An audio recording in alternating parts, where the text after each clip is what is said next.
On the campaign trail, then-candidate Donald Trump vowed that he would be a friend of Israel as president, and that he would end the Obama administration's policy of not supporting the Jewish state in international disputes. Trump has kept his word.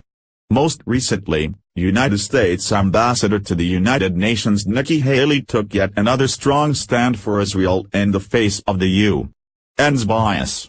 On Friday, speaking before the Israeli-American Council in Washington, Haley stressed that the United States was prepared to leave the Human Rights Council if the UN didn't stop bashing Israel, Independent Journal Review reported. "We've made clear that the Human Rights Council will either adopt these reforms or the United States will leave and fight for human rights in other forms," Haley explained. "We don't want to walk away, but we're ready to if these changes aren't made." Trending, Saturday Night Live under fire after cracking inappropriate Holocaust jokes. It's about time someone stood up to the UN and laid it on the line. Good for Haley for finally taking a firm stand. There is a lot of credibility to this threat. In October, the United States actually left the United Nations Educational, Scientific and Cultural Organization because of UNESCO's persistent anti-Israeli bias. Haley noted with some irony that the UN Human Rights Council is notorious for singling out Israel for condemnation while it welcomes some of the world's worst human rights violators as members. The UN has some serious problems, and its fixation with condemning Israel every chance it gets is one of them.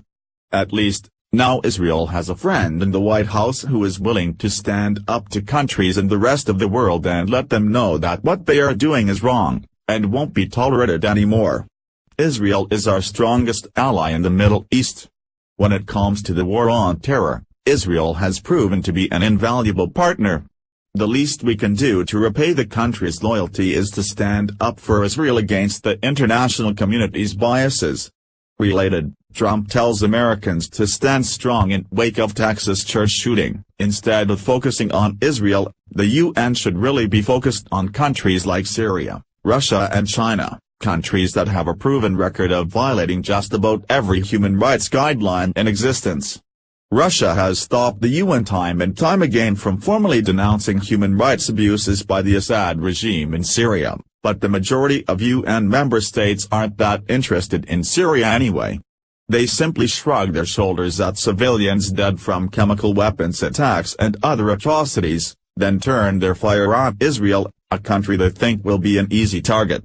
Once again, though, the United States is standing shoulder to shoulder with Israel. The Trump White House won't abandon them to the international community as the Obama administration tried to do. Share this on Facebook and Twitter and let us know your reaction to this development. What did you think of Haley's threat? Scroll down to comment below.